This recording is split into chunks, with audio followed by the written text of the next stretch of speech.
Perkenalkan, nama saya Oktavia Sari, NIM 1914040046. Saya merupakan mahasiswi dari UIN Imam Bonjol Padang, jurusan Teknik Matematika, Fakultas Tarbiyah dan Keguruan. Pada kali ini, saya akan membuat video untuk memenuhi tugas ujian tengah semester mata kuliah Rancangan Pembelajaran Matematika yang diampu oleh Ibu Nita Putri Utami, MPD. Selamat menyaksikan.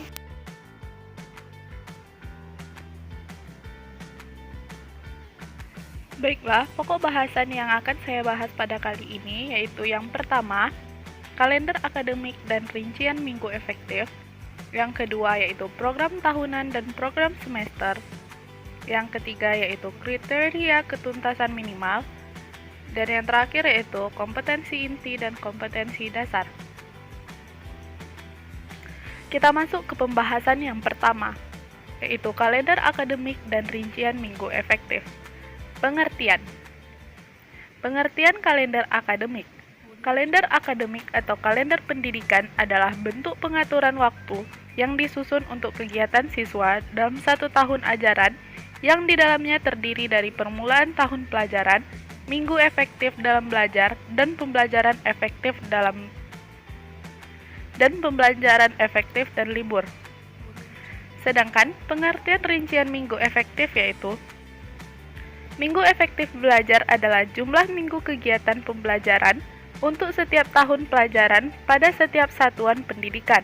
Sedangkan minggu tidak efektif adalah minggu yang tidak ada berlangsung proses belajar mengajar atau dikatakan juga dengan libur.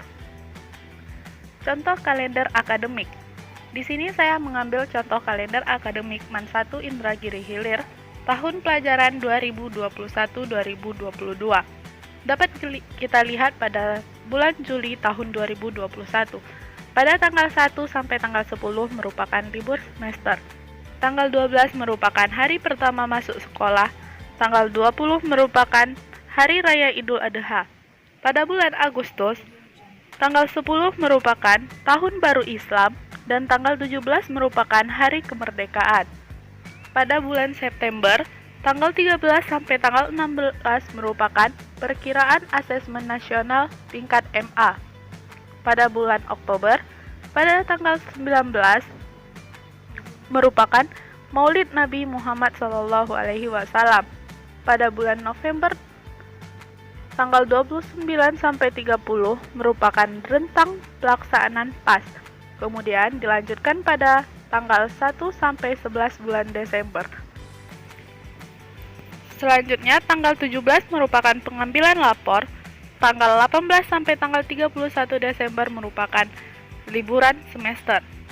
Selanjutnya, bulan Januari tahun 2022. Tanggal 1 merupakan Tahun Baru Masehi, tanggal 3 merupakan hari pertama masuk sekolah. Pada bulan Februari, tanggal 1 merupakan Tahun Baru Imlek. Pada bulan Maret, tanggal 1 merupakan Isra Mi'raj Nabi Muhammad. Tanggal 3 merupakan Hari Raya Nyepi. Tanggal 31 merupakan libur awal Ramadan. Kemudian dilanjutkan pada tanggal 1 sampai 3 April. Kemudian tanggal 15 April merupakan wafat Yesus Kristus. Pada bulan Mei, tanggal 1 Mei merupakan Hari Buruh Internasional. Tanggal 2 sama 3 Mei merupakan Hari Raya Idul Fitri. Kemudian tanggal 16 Mei merupakan Hari Raya Waisak dan tanggal 25 Mei yaitu kenaikan Isa Al-Masih. Tanggal 30 dan 31 merupakan rentang pelaksanaan PAD. Kemudian dilanjutkan pada bulan Juni tanggal 1 sampai 11. Pada tanggal 17 Juni merupakan pengambilan lapor dan tanggal 18 sampai 30 Juni merupakan libur semester. Selanjutnya yaitu contoh rincian minggu efektif. Nama sekolah MAN 1 Indragiri Hilir, mata pelajaran Matematika Peminatan kelas 11. Semester di sini saya hanya mengambil semester ganjil, tahun pelajaran 2021-2022.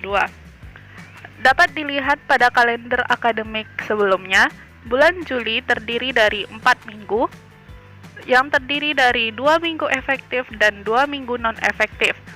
2 minggu non-efektif yaitu libur akhir tahun pelajaran. Pada bulan Agustus terdapat 4 minggu, dan keempat-empat minggu tersebut merupakan minggu efektif. Pada bulan September terdapat 5 minggu, yang terdiri dari 4 minggu efektif dan 1 minggu non-efektif, merupakan perkiraan asesmen nasional jenjang MA. Pada bulan Oktober terdapat 4 minggu, dan keempat-empatnya merupakan minggu efektif. Pada bulan November terdapat 4 minggu, dan keempat-empatnya juga merupakan minggu efektif.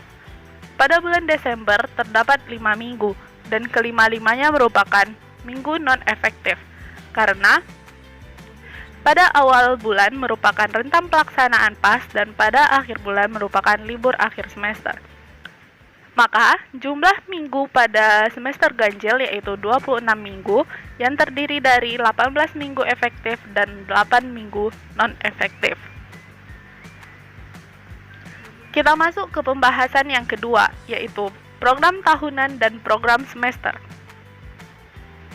Program tahunan. Program tahunan merupakan program umum setiap mata pelajaran untuk setiap kelas, berisi tentang garis-garis besar yang hendak dicapai dalam 1 tahun dan dikembangkan oleh guru mata pelajaran yang bersangkutan.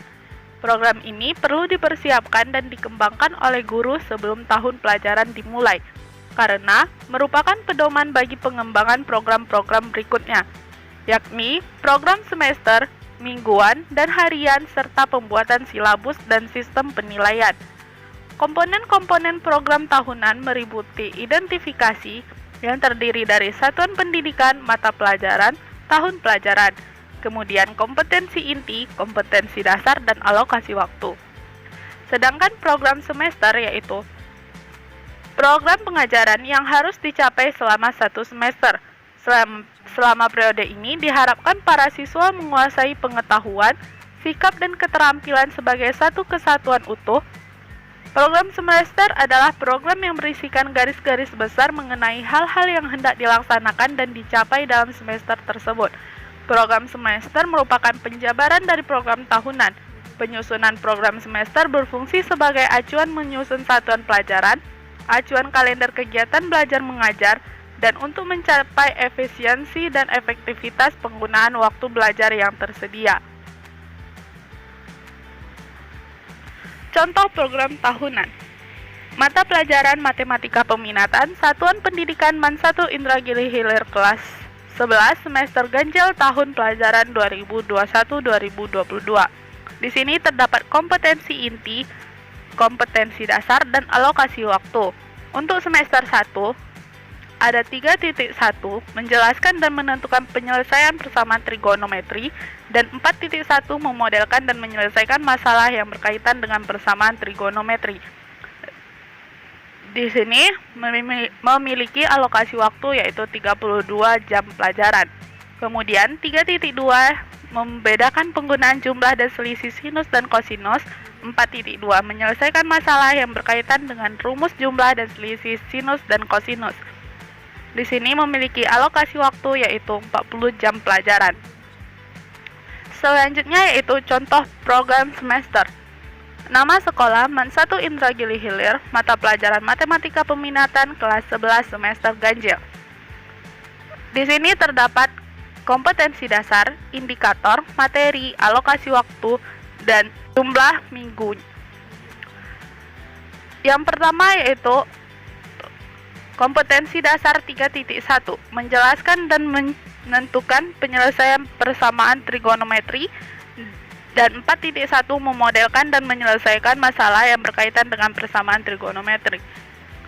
Terdapat pembagian indikator, kemudian materinya yaitu persamaan trigonometri, alokasi waktunya yaitu 32 jam pelajaran, yang terdiri dari 2 minggu terakhir bulan Juli, 4 minggu bulan Agustus, dan 2 minggu awal bulan September. Kemudian, yang kedua yaitu 3.2 membedakan penggunaan jumlah dan selisih sinus dan kosinus. 4.2 menyelesaikan masalah yang berkaitan dengan rumus jumlah dan selisih sinus dan kosinus. Materinya yaitu rumus jumlah dan selisih dua sudut, sudut rangkap, perkalian trigonometri, rumus jumlah dan selisih sinus dan kosinus. Terdiri dari 40 jam mata pelajaran yang terdiri dari 2 minggu terakhir bulan September, 4 minggu bulan Oktober, 4 minggu bulan November. Pada bulan Desember, kelima 5 minggu merupakan minggu tidak efektif. Materi selanjutnya yaitu kriteria ketuntasan minimal. Menurut Imas Kurniasih dan Berlin Sani, kriteria ketuntasan minimal atau KKM merupakan kriteria ketuntasan belajar minimal yang ditentukan oleh satuan pendidikan dengan mempertimbangkan karakteristik kompetensi dasar yang akan dicapai, daya dukung, dan karakteristik peserta didik. Komponen-komponen yang terdapat dalam KKM yang pertama yaitu kompleksitas. Kompleksitas adalah tingkat kesulitan dari masing-masing mata pelajaran yang dapat ditetapkan melalui forum musyawarah guru mata pelajaran tingkat sekolah dengan memperhatikan hasil analisis jumlah KD, kedalaman KD, keluasan KD, dan perlu tidaknya pengetahuan prasyarat. Yang kedua yaitu daya dukung sarana. Beberapa indikator ketersediaan daya dukung sarana adalah ketersediaan tenaga SDM, sarana dan prasarana pendidikan yang sangat dibutuhkan, misalnya biaya operasional pendidikan, manajemen sekolah, dan kepedulian stakeholder sekolah.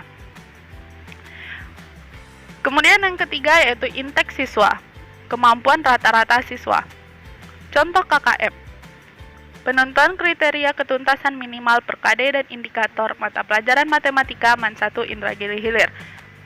Mata pelajaran matematika peminatan kelas 11 semester 1. Kompetensi dasar, di sini terdapat kompetensi dasar, indikator, kriteria mata pelajaran, KKM mata pelajaran, KKM kompetensi dasar, dan KKM indikator. Untuk menentukan KKM indikator, kita lihat indikator dari 3.1 yaitu mendeskripsikan persamaan trigonometri. Kompleksitasnya 80, sarana pendukung 70, dan indeks siswanya 85. Untuk mencari KKM indikator, maka kita menjumlahkan ketiga-tiganya, kemudian dibagi 3. Berarti 80 ditambah 70 ditambah 85 dibagi 3 sama dengan 78. Begitu seterusnya. Untuk mencari KKM kompetensi dasar, itu KKM indikator dijumlahkan semua, kemudian dibagi berapa banyak indikator. Contohnya untuk KKM kompetensi dasar 3.1 yaitu 78. Itu kita dapatkan dari 78 ditambah 78 ditambah 78 ditambah 78 dibagi 4, yaitu 78. Kemudian KKM mata pelajaran itu kita dapatkan 73. Itu kita dapatkan dari jumlah seluruh KKM kompetensi dasar dibagi banyaknya kompetensi dasar. Yaitu dari semester 1 ini kita peroleh dari 78 ditambah 67 ditambah 70 ditambah 78 dibagi 4. Yaitu kita dapatkan hasilnya 73. Selanjutnya yaitu kompetensi inti dan kompetensi dasar. Yang pertama yaitu pengertian kompetensi inti.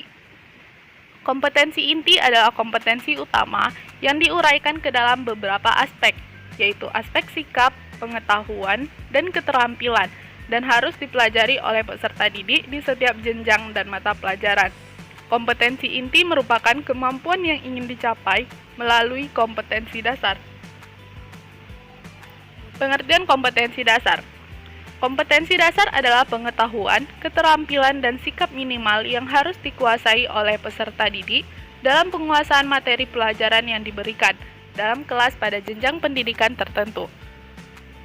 Kegunaan analisis KI dan KD yaitu untuk mengembangkan silabus, Kemudian menentukan kebutuhan waktu yang diperlukan untuk masing-masing kompetensi dasar maupun mata pelajaran dalam satu tingkat kelas. Selanjutnya yaitu contoh analisis KI dan KD. Analisis KI dan KD mata pelajaran matematika peminatan, Satuan Pendidikan Man 1 Indragiri Hilir, kelas 11 semester ganjil, tahun pelajaran 2021-2022. Di sini terdiri dari kompetensi inti, kompetensi dasar, indikator, materi, ruang lingkup, dan alokasi waktu. Ruang lingkup mata pelajaran matematika peminatan SMA atau MA kelas 11 terdiri dari 3, yaitu trigonometri, lingkaran, dan polinomial. Untuk kompetensi dasar 3.1, menjelaskan dan menentukan penyelesaian persamaan trigonometri. 4.1 memodelkan dan menyelesaikan masalah yang berkaitan dengan persamaan trigonometri. Materinya yaitu persamaan trigonometri. Ruang lingkup berarti ini masuk ke pembahasan trigonometri.